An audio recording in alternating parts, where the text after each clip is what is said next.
President Obama and others in politics and the media are having the conversation that we are unfortunately required to have once every 2 or 3 weeks when there is a mass shooting at a U.S. university. Is this the right time to talk about fixing this problem, or should we wait some never-defined period of time before we attempt to broach the subject? So he's going to get to that soon. First, he does have some thoughts about prayers and prayer and the power of prayer and whether that's enough in this case.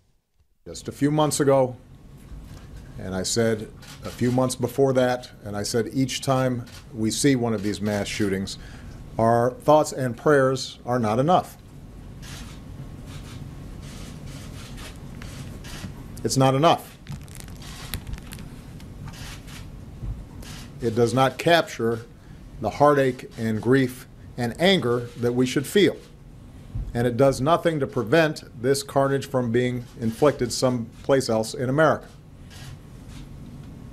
Next week, or a couple of months from now.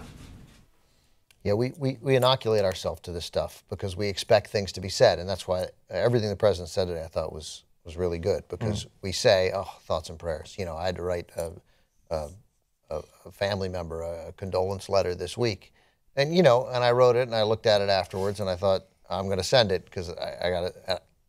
What you say ends up being empty because there's nothing to say. It's the mere act that you said it is what's helpful, that you reached out and they know you're thinking of them. But for the president, for us, all these thoughts and prayers for the families. I got it. It means well. I don't think anybody wasn't moved by this. Every Republican running, every Democrat running, everybody's moved by this. I believe that sincerely. But so he needs to break us out of it a little bit to think differently. And I like that he said that. He said a number of other things I like today, too. Yeah, and as you're going to see, I mean, it may be the expected thing to say our thoughts and prayers are with them, but we're going to show you some examples of people who found worse things to say. There is actually ways to mess it up. And this next soundbite, though, from the president, though, I particularly love. Exactly, yeah. And so here he's going to talk about, again, the inoculation that we experience in the wake of these sorts of tragedies. But we are not the only country on earth that has people with mental illnesses or want to do harm to other people. We are the only advanced country on earth that sees these kinds of mass shootings every few months. Somehow this has become routine. The reporting is routine. My response here at this podium ends up being routine. The conversation in the aftermath of it, we've become numb to this. And he said in that speech that he's going to be attacked for politicizing it. And indeed he has, by a number of different people. And so that debate is ongoing. We might be able to show the Fox News clip where, thankfully, one of the hosts on Fox News says this is the time to be speaking about it. We might get to that. But yeah, we have to have this conversation every single time. And there are those who don't have any interest in anything changing or even being proposed or even being discussed or thought about, who will attempt to lay out these zones where you can't attempt to fix the problem. The president also said, just to that effect, do we have this one or no? I don't believe so, no. Yeah, the president said this is something we should politicize. Yeah. It is relevant to our common life together, to the body politic. Yeah. This is a political choice that we make to allow this to happen every few months in America. You know, I get it. No matter, and it is routine. And no matter what he says, until leadership is shown and action taken, and the other side seems immovable in their opposition to this. But all of this is irrelevant until something tangible happens. But this statement here, rather than the wonderfully kind and thoughtful words that he has had after Sandy Hook and the powerful speech he made after Charleston, this struck me as different because, one, he seemed outraged, and two, he shook us from the normalcy by saying, this is routine. I get up here and then I go with thoughts and prayers and blah, blah, blah, blah, blah, which is what I sense he wanted to say. That's good. And again, to say the day of, I'm going to politicize this. We should politicize it. As our political will in the country has determined that this is okay, and that's unacceptable, and that's exactly the way a president should lead. What does he think we should do? Well, that's step two. That means come back tomorrow and say, I'm proposing this, or I'm at the bare minimum to take Congress out of it. I am assembling. You know, people like to roll their eyes at panels, but it starts things going. This is a blue ribbon panel, and here's who's going to be on it. There's going to be parents of the, take Sandy Phillips, whose daughter was killed in Colorado, and who's incredibly active now in the gun control movement, and other parents who've lost kids. Take a couple of them, and then take people who understand how legislation works and how this has worked before, and who shepherded the assault weapon ban through before, and you bring in some, and then you find some gun rights advocates who can sit at a table and have meaningful conversations about it.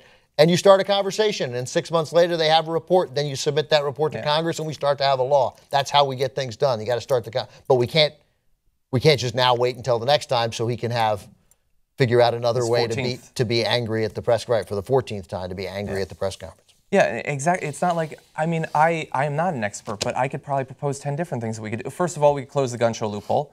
We could require all private gun sales to be conducted through an intermediary who would conduct background checks. And that would instantly make it much more difficult for a crazy or potentially dangerous person to easily get their hands on a gun without any background check being done. Because even if you link background checks with mental health, if you don't do the background check because of these massive gaping loopholes in the system, then what's the point? It's just window dressing. It's, oh yeah, we're addressing the problem. Now go buy a gun easily anywhere in America. Just buy it from an individual. Hell, buy it over the internet. You don't have to do a background check. Fuck all that shit. Or go into a gun store. And then out back, they use the gun show loophole to sell you a gun without the waiting period. They talk about how strong the legislation is. We would not call this sort of legislation in any other topic area strong. No. We would call it weak. We would call it a facade. You start. You're not moving until you're moving. You have to start. You have to start doing the work. You're a kid with 3 hours of chores and you want to sit and watch movies and football all day, right?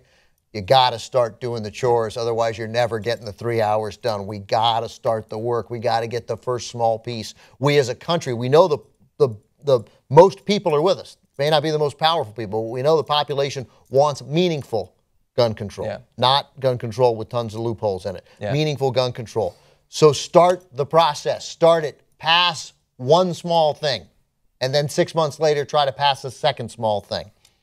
And stop being so afraid of it. Stop being so afraid of it. The studies, the NRA isn't nearly as powerful as we think they are. They're powerful. There are a lot of powerful lobbies in Washington. They're not as powerful as we give them credit for. But that's one where its followers are scared as hell of everything. That's right. Because that's why you have a gun. Yeah, that's right. That's and it doesn't seem to alleviate the fear very much. No, it really oddly doesn't. enough. It doesn't. I got to say, I've never felt more secure than after I gave up my gun. Yeah. Like, I've never worried about my safety or anything like that. So. And you were, To be fair, you've got an axe. You have an axe. It's true. That'll make you feel better. It's true. When those guys came in. Well, because look, the only reason, most people have guns for the fantasy. Okay, hunting, I get it. But if it's for home defense, I mean, an axe will work just as well. It's not like they're, 5 rooms away. It's you're coming face to face with someone in your house. And you should hear the people talk about it, man. When they talk about defending their home, they don't. I've seen this. They don't say a burglar breaks in. They say I need range and I need a little bit of spread, perhaps, because it's far away. And if there's 3 or 4 or 5 of them, I want to make sure they talk about this while talking about guns. It's a fucking fantasy. We don't know if Obama is even going to propose anything. They always say he's going to take away all your guns. He doesn't even seem to be able to. Oh, they say he rarely says the word gun even. But there are some who don't want any action. Now, one is unfortunately the governor of Oregon. Seems relevant right now. When pressed if there was anything she would like to see changed in gun laws, this is during a recent interview, she said those talks could come later. Those are conversations for the days ahead. Right now I'm focused, along with Oregonians across the state, on supporting the community.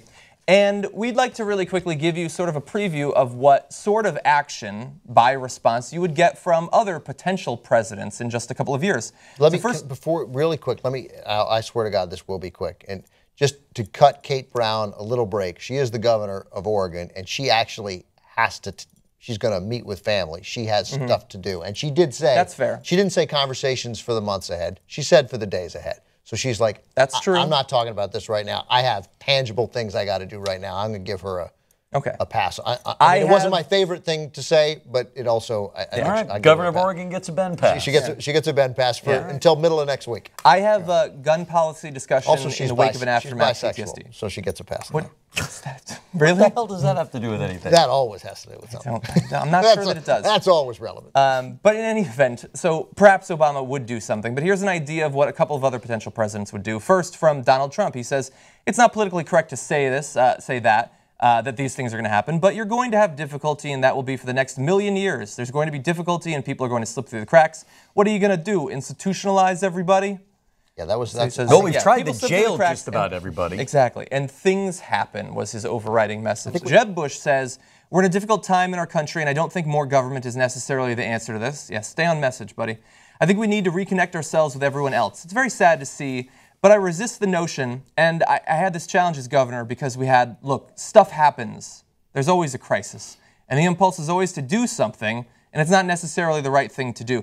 So yes, stuff happens, and you might feel like you should do something, but don't do anything. And then as president, and then I think we have the other Bush quote too, because then he was questioned later on whether that's what he meant to say. Stuff happens. Exactly. So Bush was later asked if his remarks were a mistake. No, it wasn't a mistake, he said. I said exactly what I said. Why would you explain to me what I said wrong? Things happen all the time. Things, is that better? He was really irritated too. Yeah. Because he said, oh, so stuff happens. Things happen. Is that better? Is that better?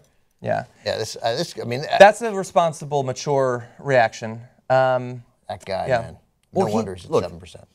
These guys don't have a choice. First of all, they're Republicans. No matter what they may think is, if they come out in favor of gun control, no matter how reasonable it is, they're the bad guy in the primary season. Yeah. So don't expect a single Republican candidate to come out and say, we need, I don't know, maybe take guns out of the hands of crazy people. But, you know, of course, I don't expect him to do it at all in any way. But it's interesting that the flip side is it's also our responsibility to point out just their utter lack of leadership at times like this. Yeah. Because both Trump, and again, Trump said it also, they both said, hey, things happen. Stuff happens. Yeah, they were trying. No. They knew it's a big event. They know lives were lost. They're not, I don't think either of them was being flippant. It's easy to take that quote and be flippant about it. But both of them did say it. I've read the quotes in the full context. They're not that much better in the full context. It's the sort of thing you say when, like, it's a tragedy, but I don't want anything to be done, and I can't propose anything because then I'll lose. So stuff happens. It's that reaction. It's a shoulder-raising kind of reaction, unfortunately, out of them. So Ben Carson was saying, you know, there's no point in doing any legislation because crazy people and dangerous people are always going to be able to get guns. And so I'll say, as I always say, I find it interesting that in countries like the UK, where it's extremely difficult to get a gun, and people don't have guns, they always say, where do shooters go? They go to where the guns aren't. That's why they go to the schools, because you made a gun-free zone. Well, the UK is almost entirely a gun-free zone. For some reason, it doesn't have a rash of mass shootings. People don't go there just because there's no guns. And despite the fact that I have a feeling they have crazy people and dangerous people in the UK, they don't seem to commonly find guns. Odd that the legislation seems to work there, and that we instead just focus on mental illness, as if that's something that we invented along with blue jeans and the 8-cylinder engine. They have insanity all over the country and throughout time. Legislation can make it more difficult for those people to get guns.